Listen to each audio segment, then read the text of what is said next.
کہانی ہے ایک حسین سلطنت کی، جہاں کی شہزادی مانور اپنی خوبصورتی اور ذہانت کی وجہ سے دور دور تک مشہور تھی۔ مگر صرف خوبصورتی ہی نہیں، شہزادی میں رحم دلی اور اپنے لوگوں کی محبت بھی تھی۔ اس کا دل چاہتا تھا کہ وہ اپنی سلطنت کو امن اور خوشحالی کی مثال بنا دے۔ مانور کے خواب تھے کہ وہ اپنی سلطنت کی بہترین حکمران بنے گی، جو لوگوں کی خدمت اور انصاف کے لیے جانی جائے گی۔ ایک رات جب مانور خواب میں اپنے محل کی چھت پر چہل قدمی کر رہی تھی، اچانک اس نے آسمان سے ایک پراسرار روشنی دیکھی جو کسی ستارے کی طرح زمین پر گر رہی تھی۔ جیسے ہی وہ روشنی قریب آئی، اس نے دیکھا کہ وہ ایک عجیب سی بوتل میں قید ہے۔ اس بوتل کے اندر ایک جادوگر تھا جس کا نام زالک تھا۔ زالک ایک چالاک جادوگر تھا جسے کئی سال پہلے ایک بزرگ نے اپنی طاقتوں کے غلط استعمال کی وجہ سے بوتل میں قید کر دیا تھا۔ زالک کے دل میں بدلہ لینے کی آگ سلگ رہی تھی اور وہ کسی طرح دوبارہ آزاد ہونا چاہتا تھا۔ شہزادی نے بوتل اٹھائی اور حیرت سے جادوگر کو دیکھا۔ زالک نے شہزادی کو مخاطب کرتے ہوئے کہا، شہزادی مانو، میں ایک بے قصور ہوں، مجھے ایک غلط فہمی کے تحت قید کر دیا گیا ہے۔ اگر تم مجھے آزاد کر دو تو میں تمہارے خوابوں کو پورا کرنے میں مدد کر سکتا ہوں۔ میں تمہاری سلطنت کو خوشحالی اور امن سے بھر دوں گا۔ شہزادی کو جادوگر کی باتوں پر بھروسہ نہیں آیا، مگر زالک نے بڑی ہی چالاکی سے شہزادی کو اپنی چکنی چپڑی باتوں سے قائل کر لیا۔ اس نے وعدہ کیا کہ وہ کبھی بھی اپنی طاقت کو غلط کاموں کے لیے استعمال نہیں کرے گا اور ہمیشہ شہزادی کی مدد کرے گا۔ کچھ دنوں تک سوچنے کے بعد شہزادی نے آخرکار جادوگر کو آزاد کرنے کا فیصلہ کیا۔ اس نے جادوگر کو بوتل سے باہر نکالا اور زالک نے پہلی بار اپنی طاقتوں کو دوبارہ محسوس کیا۔ اس نے مسکراتے ہوئے کہا، شکریہ شہزادی مانور، اب میں تمہیں دکھاتا ہوں کہ میں کیا کچھ کر سکتا ہوں۔ اور یہ کہہ کر اس نے اپنے ہاتھ سے ایک جادوئی حرکت کی جس سے محل کے ارد گرد سبزہ الفاگ آیا، پھول کھلنے لگے اور ہر طرف خوشبو پھیل گئی۔ شہزادی نے دیکھا کہ زالک اپنے وعدے کو پورا کر رہا ہے، لیکن وہ نہیں جانتی تھی کہ زالک کے دل میں کوئی اور ہی ناپاک ارادہ تھا۔ زالک نے آہستہ آہستہ شہزادی کے محل پر اپنی طاقت کو بڑھانا شروع کر دیا اور اپنی چالاکیوں سے محل کے لوگوں کو اپنے زیر اثر کر لیا۔ شہزادی مانور کے محل میں جادوگر زالک کا اثر بڑھتا ہی جا رہا تھا۔ وہ اپنی چالاکیوں سے محل کے لوگوں کو اپنے جادو میں مبتلا کر چکا تھا۔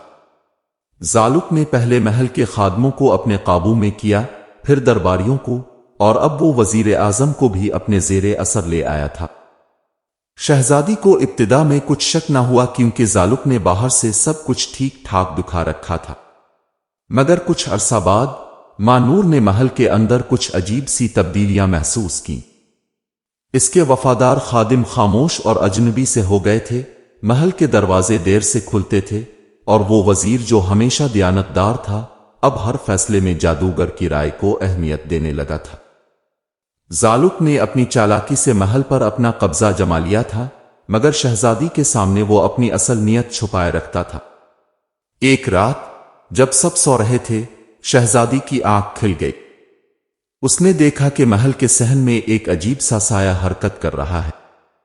جب وہ خاموشی سے صحن میں گئی تو اس نے دیکھا کہ زالک ایک جادوئی کتاب کے صفحات پلٹ رہا تھا اور کچھ عجیب و غریب منتر پڑھ رہا تھا۔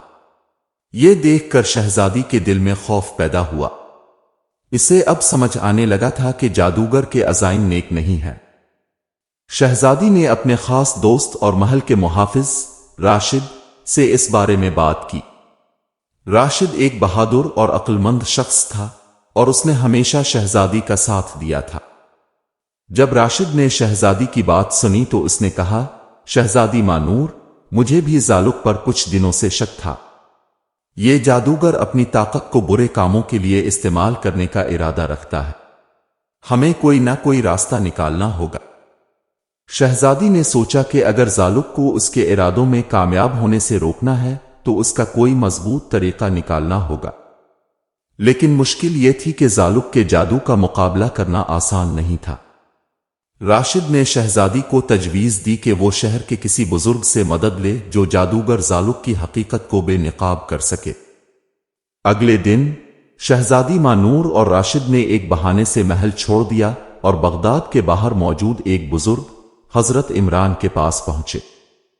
حضرت عمران اپنے علم اور حکمت کی وجہ سے جانے جاتے تھے۔ جب شہزادی نے انہیں زالق کا قصہ سنایا تو حضرت عمران نے اسے بتایا، زالق ایک ظالم جادوگر ہے جو طاقت اور بادشاہی کا حریص ہے۔ اس نے بہت سے لوگوں کو اپنی چالوں سے برباد کیا ہے۔ اس کو روکنے کا ایک ہی طریقہ ہے کہ اس کی جادوئی کتاب کو تباہ کر دیا جائے، کیونکہ اس کی ساری طاقت اسی کتاب میں پوشیدہ ہے۔ یہ سن کر شہزادی نے عزم کیا کہ وہ زالق کی جادوئی کتاب کو تباہ کر کے اپنی سلطنت کو اس کے ناپاک ارادوں سے بچائے گی۔ حضرت عمران نے انہیں ایک ایسا تعویذ دیا جو زالق کے جادو کو عارضی طور پر کمزور کر سکتا تھا، لیکن حضرت عمران نے شہزادی کو خبردار کیا کہ زالق بہت چالاک ہے اور وہ آسانی سے شکست ماننے والا نہیں۔ شہزادی اور راشد حضرت عمران سے رخصت لے کر محل واپس آ گئے۔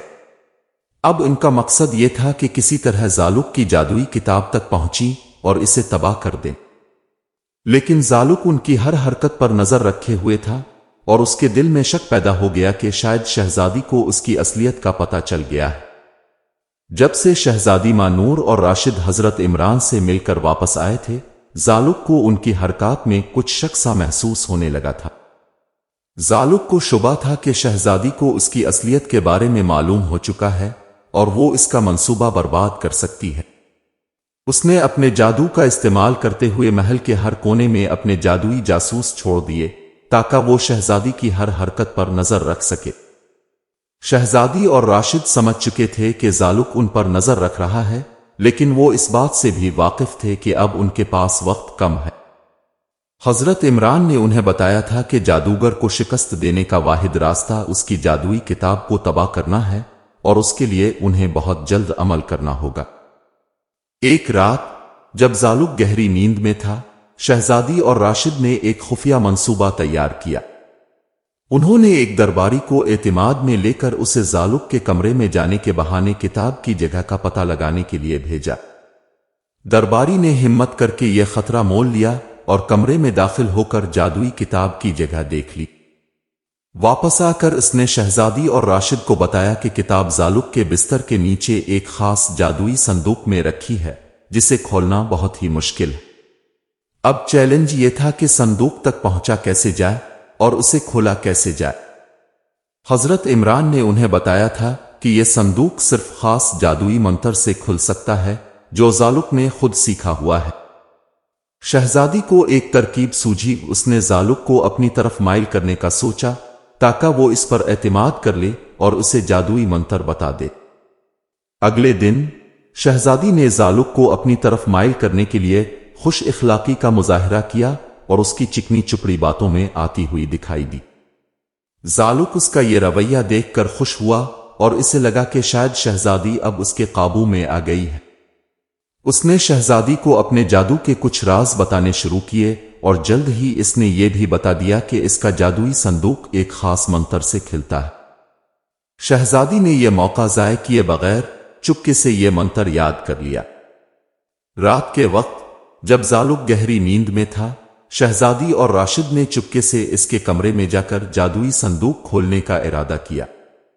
دروازے پر پہنچتے ہی شہزادی نے منتر پڑھا اور آہستہ آہستہ صندوق کھلنے لگا۔ جیسے ہی صندوق کھلا، اس میں سے روشنی کی ایک تیز کرن نکلی۔ راشد نے جلدی سے جادوئی کتاب اٹھا لی۔ اب وقت آ گیا تھا کہ جادوگر کی طاقت کو ہمیشہ کے لیے ختم کر دیا جائے۔ جیسے ہی کتاب راشد کے ہاتھوں میں آئی، زالق کی نیند اچانک ٹوٹ گئی۔ اس نے کتاب کو اپنے ہاتھوں میں کسی اور کے ہاتھوں میں دیکھا تو وہ غصے سے چیخ اٹھا۔ اس کی آنکھیں سرخ ہو گئیں اور اس نے اپنے ہاتھ سے جادوئی طاقتوں کا وار کیا تاکہ کتاب واپس لے سکے، مگر شہزادی نے حضرت عمران کا دیا ہوا تعویذ راشد کو دیا، جسے راشد نے فوراً جادوگر کی طرف پھینکا۔ تعویذ کے اثر سے زالق کی طاقتیں کمزور پڑ گئیں اور وہ زمین پر گر پڑا۔ شہزادی نے ہمت کر کے جادوئی کتاب کو کھول کر اس کے صفحے پھاڑنے شروع کر دیے۔ جیسے جیسے وہ صفحات پھاڑتی گئی، زالق کی طاقت ختم ہوتی گئی اور آخر کار وہ چیخیں مارتا ہوا زمین میں دھنس گیا۔ زالق کے انجام کے بعد محل کی فضا میں جیسے روشنی پھیل گئی۔ شہزادی مانور اور راشد نے پورے یقین کے ساتھ جادوئی کتاب کے باقی بچے ہوئے صفحات بھی آگ میں ڈال دیے تاکہ زالق کی ناپاک طاقتیں ہمیشہ کے لیے ختم ہو جائیں۔ جادوگر کے جادو کا زوال ہوتے ہی محل کے ہر کونے سے اس کی سحر انگیزی ختم ہونے لگی۔ وہ درباری اور خادم جو زالق کے جادو میں پھنس گئے تھے آہستہ آہستہ اپنی عقل و شعور کی طرف لوٹنے لگے۔ وہ سب حیران اور خوفزدہ تھے کہ کیسے وہ اس کے سحر میں پھنس گئے تھے اور اپنے کیے پر شرمندگی محسوس کر رہے تھے۔ شہزادی مانور نے سب کو تسلی دی اور کہا اب سب بے قصور ہیں۔ زالق نے اپنے جادو سے اب کی عقل کو معاف کر دیا تھا، مگر اب یہ جادو ہمیشہ کے لیے ختم ہو چکا ہے۔ سب نے شہزادی کی دانائی اور بہادری کی تعریف کی اور اس کا شکریہ ادا کیا کہ اس نے انہیں جادوگر کے اثر سے آزاد کر دیا۔